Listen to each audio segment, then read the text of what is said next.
আসসালামু আলাইকুম প্রিয় ভাইরা, এখন শুনছেন রিয়াদুস সালিহিনের আর একটি নতুন পর্ব। অনুচ্ছেদ 18, বিদাত নিষিদ্ধ, অর্থাৎ দিনের মধ্যে নতুন নতুন বিষয়ের উদ্ভাবন ও প্রচলন নিষিদ্ধ। মহান আল্লাহ বলেন, হক কথার পর আর সবই ভ্রান্তি। সূরা ইউনুস আয়াত নম্বর 22। আমি এ কিতাবে কোনো কিছু বাদ দিইনি। সূরা আল আনআম আয়াত নম্বর 8। যদি তোমরা কোনো ব্যাপারে পরস্পর মতবিরোধ করো তবে তা আল্লাহ ও রাসূলের দিকে রুজু করো। সূরা আন-নিসা আয়াত নম্বর 59, অর্থাৎ কিতাব ও সুন্নাতের দিকে। আর আমার এ রাস্তা সরল ও মজবুত, কাজেই তোমরা এই রাস্তায়ই চলো। এছাড়া অন্য সব রাস্তায় চলো না, তা তোমাদেরকে তাঁর রাস্তা থেকে বিচ্ছিন্ন করে দেবে। সূরা আল আনআম আয়াত নম্বর 153। তুমি বলে দাও, তোমরা যদি আল্লাহকে ভালোবাসো তবে আমার অনুসরণ করো, তাহলে আল্লাহ তোমাদেরকে ভালোবাসবেন এবং তোমাদের গুনাহসমূহ ক্ষমা করবেন। সূরা আলে ইমরান আয়াত নম্বর 31। এই অনুচ্ছেদের বিষয়বস্তুর সমর্থনে আরও বহু প্রসিদ্ধ আয়াত আছে। হাদিস নম্বর 169। আয়েশা রাদিয়াল্লাহু তাআলা আনহা থেকে বর্ণিত, তিনি বলেন, রাসূলুল্লাহ সাল্লাল্লাহু আলাইহি ওয়াসাল্লাম বলেছেন, যে ব্যক্তি আমাদের এই দিনের মধ্যে এমন নতুন কিছু প্রবর্তন করে যা তার অন্তর্ভুক্ত নয়, তা প্রত্যাখ্যাত। বুখারী, মুসলিম। সহিহ মুসলিমের অপর বর্ণনায় আছে, কোনো ব্যক্তি আমাদের দিনের নির্দেশ বহির্ভূত কোনো কাজ করলে তা প্রত্যাখ্যাত। হাদিস নম্বর 170। জাবির রাদিয়াল্লাহু তাআলা আনহু থেকে বর্ণিত, তিনি বলেন, রাসূলুল্লাহ সাল্লাল্লাহু আলাইহি ওয়াসাল্লাম যখন বক্তৃতা দিতেন তখন তাঁর চোখ দুটি লাল হয়ে যেত, তাঁর কণ্ঠস্বর বড় হয়ে যেত এবং তাঁর রাগ বৃদ্ধি পেত, যেন তিনি কোনো সেনাবাহিনীকে সতর্ক করছেন। তিনি আরও বলতেন, আল্লাহ তোমাদের সকাল সন্ধ্যায় ভালো রাখুন। তিনি আরও বলতেন, আমাকে কিয়ামত সহ এভাবে পাঠানো হয়েছে। এ কথা বলে তিনি তার মধ্যমা ও তর্জনী আঙ্গুল মেশাতেন। তিনি আরও বলতেন, অতঃপর সবচেয়ে ভালো কথা হচ্ছে আল্লাহর কিতাব এবং সবচেয়ে ভালো পথ হচ্ছে মুহাম্মদ সাল্লাল্লাহু আলাইহি ওয়াসাল্লামের পথ। দিনের ব্যাপারে নতুন বিষয়গুলো, অর্থাৎ নতুন বিষয় সৃষ্টি করা সবচেয়ে খারাপ এবং সব বিদাতই ভ্রান্তি। তারপর তিনি বলতেন, আমি প্রত্যেক মুমিনের জন্য তার নিজের চেয়ে উত্তম। যে ব্যক্তি কোনো সম্পদ রেখে যায় তা তার পরিবারবর্গের জন্য, আর যে ব্যক্তি কোনো ঋণ অথবা অসহায় সন্তান রেখে যায় তার দায়িত্ব আমারই উপর। মুসলিম। এই প্রসঙ্গে ইরবাজ ইবনে সারিয়া রাদিয়াল্লাহু তাআলা আনহু একটি হাদিস বর্ণনা করেছেন। তাঁর হাদিসটি ইতিপূর্বে সুন্নাতের হিফাজত শীর্ষক অনুচ্ছেদে উদ্ধৃত হয়েছে। হাদিস নম্বর 157।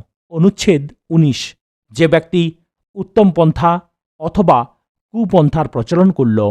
মহান আল্লাহ বলেন, আর যারা বলে, আমাদের প্রভু, তুমি আমাদের এমন স্ত্রী ও সন্তান সন্ততি দান করো যাদেরকে দেখে আমাদের চোখ জুড়িয়ে যায় এবং আমাদেরকে মুত্তাকিদের নেতা বানাও।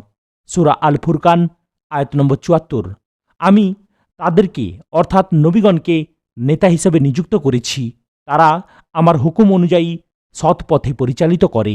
সূরা আল আম্বিয়া আয়াত নম্বর 73। হাদিস নম্বর 171। জারির ইবনে আবদুল্লাহ রাদিয়াল্লাহু তাআলা আনহু থেকে বর্ণিত, তিনি বলেন, আমরা দিনের প্রথম ভাগে রাসূলুল্লাহ সাল্লাল্লাহু আলাইহি ওয়াসাল্লামের নিকট উপস্থিত ছিলাম। তখন একদল লোক তার কাছে এলো। তাদের শরীর ছিল অনাবৃত, চট কিংবা আবা পরিহিত ছিল তারা। তরবারিও তাদের সাথে ঝুলানো ছিল। তাদের অধিকাংশ, বরং সবাই ছিল মুদার গোত্রের লোক। তাদের দুর্ভিক্ষাবস্থা দেখে রাসূলুল্লাহ সাল্লাল্লাহু আলাইহি সাল্লামের চেহারার রং পরিবর্তিত হয়ে গেল। তিনি ঘরের ভেতর গেলেন। তারপর বেরিয়ে এসে বিলাল রাদিয়াল্লাহু তাআলা আনহুকে আজান দিতে বলেন। বিলাল রাদিয়াল্লাহু তাআলা আনহু আজান ও ইকামত দিলেন। তারপর রাসূল সাল্লাল্লাহু আলাইহি ওয়াসাল্লাম নামাজ শেষ করে বক্তৃতায় বলেন, হে জনগণ, তোমাদের রবকে ভয় করো, যিনি তোমাদেরকে এক ব্যক্তি থেকে সৃষ্টি করেছেন এবং তার থেকে স্ত্রী সৃষ্টি করেছেন, আর উভয় থেকে অনেক পুরুষ ও নারী ছড়িয়ে দিয়েছেন। এবং আল্লাহকে ভয় করো, যার দোহাই দিয়ে তোমরা পরস্পর নিজ নিজ অধিকার দাবি করো, আর তোমরা আত্মীয়তার সম্পর্ক নষ্ট করা থেকে বিরত থাকো। আল্লাহ অবশ্যই তোমাদের উপর কড়া দৃষ্টি রাখেন। সূরা আন-নিসা আয়াত নম্বর 1।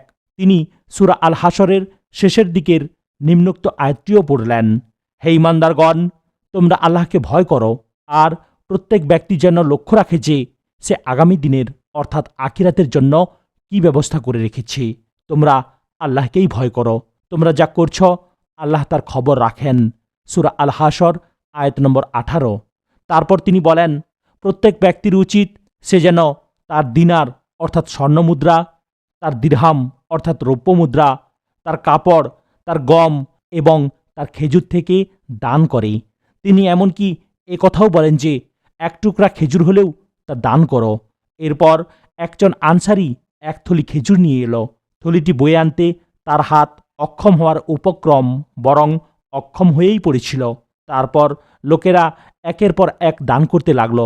শেষ পর্যন্ত আমি কাপড় ও খাদ্যের দুটি স্তূপ দেখতে পেলাম রাসূলুল্লাহ সাল্লাল্লাহু আলাইহি ওয়াসাল্লামের চেহারার নূর উজ্জ্বল হয়ে তা যেন সোনালি রঙে পরিবর্তিত হয়ে গেছে।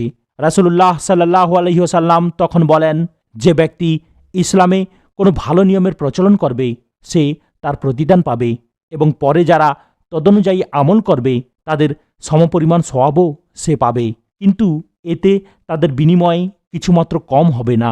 আর যে ব্যক্তি ইসলামে কোনো মন্দ নিয়ম চালু করে তার উপর এর গুনাহের বোঝা চেপে বসবে, এবং তারপর যারা সে নিয়ম অনুযায়ী কাজ করবে তাদের বোঝাও তার উপর গিয়ে পড়বে, কিন্তু তাদের বোঝা কিছুমাত্র হ্রাসপ্রাপ্ত হবে না।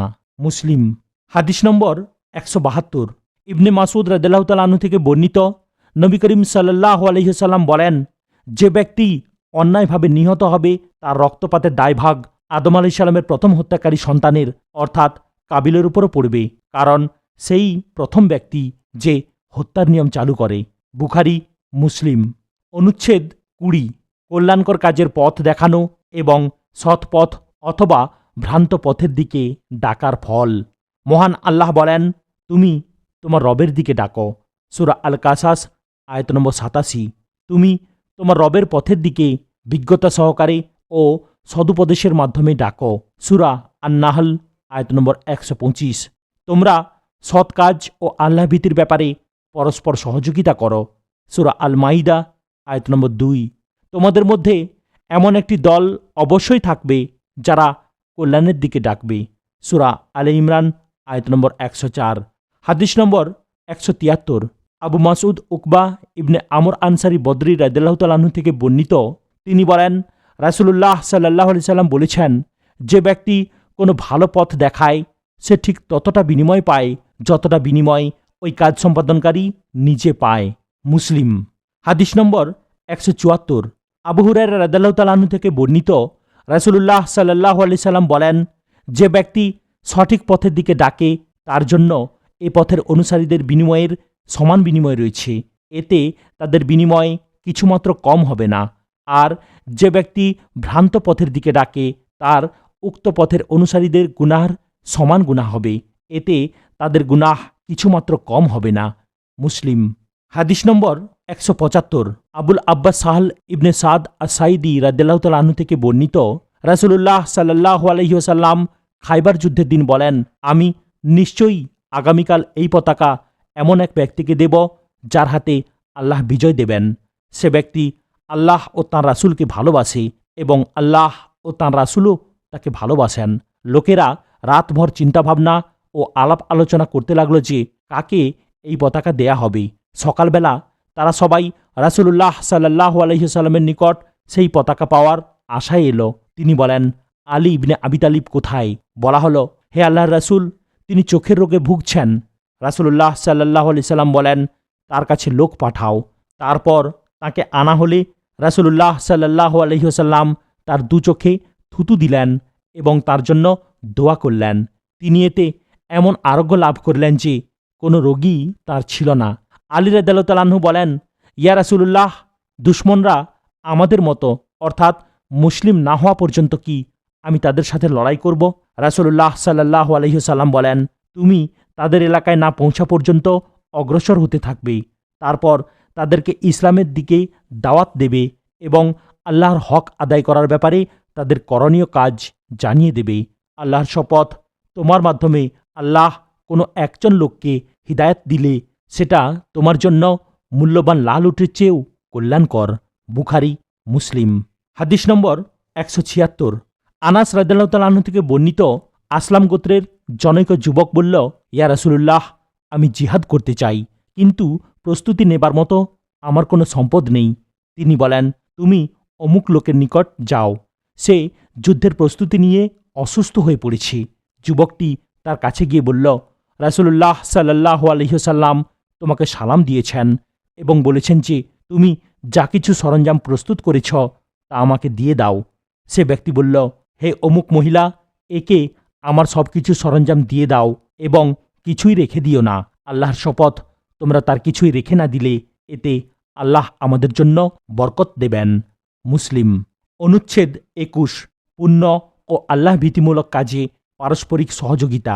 মহান আল্লাহ বলেন, তোমরা পুণ্য ও আল্লাহ ভীতিমূলক কাজে পরস্পরকে সহযোগিতা করো, কিন্তু গুনাহ ও সীমালঙ্ঘনমূলক কাজে পরস্পরের সহযোগী হয়েও না। আল্লাহকে ভয় করো, নিশ্চয়ই আল্লাহর দণ্ড অত্যন্ত কঠিন। সূরা আল মাইদা, আয়াত নম্বর 2। মহাকালের শপথ, নিশ্চয়ই মানুষ বড়ই ক্ষতির মধ্যে রয়েছে, কিন্তু ওই সব লোক ছাড়া যারা ঈমান এনেছে, নেক কাজ করেছে এবং একে অপরকে হকের উপদেশ দেয় ও একে অপরকে ধৈর্য ধারণ করার উপদেশ দেয়। সূরা আল আসর, আয়াত নম্বর 1, 2 এবং 3।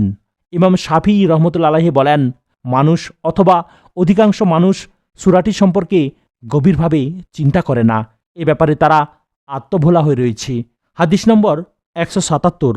আবু আব্দুর রহমান জাইদ ইবনে খালিদ আল জুহানি রাদিয়াল্লাহু তাআলা আনহু থেকে বর্ণিত, তিনি বলেন, রাসূলুল্লাহ সাল্লাল্লাহু আলাইহি সাল্লাম বলেছেন, যে ব্যক্তি কোনো মুজাহিদকে জিহাদের সরঞ্জামাদি সংগ্রহ করে দিল, সে যেন নিজেই জিহাদ করল। আর যে ব্যক্তি কোনো মুজাহিদের পরিবার পরিজনের সাথে তার অনুপস্থিতিতে কল্যাণকর ব্যবহার করল, সেও যেন জিহাদ করল। হাদিসটি ইমাম বুখারী ও মুসলিম বর্ণনা করেছেন। হাদিস নম্বর 178। আবু সাঈদ আল খুদরি রাদিয়াল্লাহু তাআলা আনহু থেকে বর্ণিত, রাসূলুল্লাহ সাল্লাল্লাহু আলাইহি ওয়াসাল্লাম হুজাইল গোত্রের শাখা লেহিয়ান গোত্রের বিরুদ্ধে একদল সৈন্য প্রেরণ করেন। তিনি বলেন, প্রত্যেক পরিবারের 2 ব্যক্তির মধ্যে অন্তত এক ব্যক্তি যেন জিহাদে যোগদান করে এবং তাদের উভয়কেই প্রতিদান দেয়া হবে। ইমাম মুসলিম হাদিসটি বর্ণনা করেছেন। হাদিস নম্বর 179।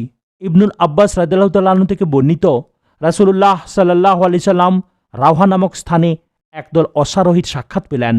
তিনি জিজ্ঞেস করলেন, তোমরা কারা? তারা বলল, আমরা মুসলিম। তারা জিজ্ঞেস করল, আপনি কে? তিনি বলেন, আল্লাহর রাসূল। অতঃপর জনৈকা মহিলা একটি শিশুকে তাঁর সামনে উঁচু করে তুলে ধরে জিজ্ঞেস করল, এ শিশুও কি হজ করতে পারবে? তিনি বলেন, হ্যাঁ, এবং সওয়াবটা তুমি পাবে। ইমাম মুসলিম হাদিসটি বর্ণনা করেছেন। হাদিস নম্বর 180। আবু মুসা আল আশআরী রাদিয়াল্লাহু তাআলা আনহু থেকে বর্ণিত, নবী সাল্লাল্লাহু আলাইহি সাল্লাম বলেন, মুসলিম কোষাধ্যক্ষ হচ্ছে একজন আমানতদার ব্যক্তি। তাকে যা নির্দেশ দেয়া হয় সে তা কার্যকর করে, অতঃপর সে স্বেচ্ছায় ও সন্তোষ সহকারে তা সাদাকা জাকাত পূর্ণরূপে আদায় করে। তারপর তা যার কাছে হস্তান্তর করার নির্দেশ তাকে দেয়া হয় তার কাছে অর্পণ করে। এ ব্যক্তিও তার কর্তব্য পালনের জন্য সাদাকাকারীদের অন্তর্ভুক্ত। অপর এক বর্ণনায় আছে, সেও 2 জন সাদাকাকারীর একজন। ইমাম বুখারী ও মুসলিম হাদিসটি বর্ণনা করেছেন। প্রিয় ভাইরা, আজ এখানেই সমাপ্ত করলাম। ভিডিওর পরবর্তী অংশ অর্থাৎ অনুচ্ছেদ 22 থেকে শোনার জন্য চ্যানেলটিকে সাবস্ক্রাইব করুন, লাইক, কমেন্ট এবং শেয়ার করতেও ভুলবেন না। আসসালামু আলাইকুম ওয়া রাহমাতুল্লাহি ওয়া বারাকাতুহু।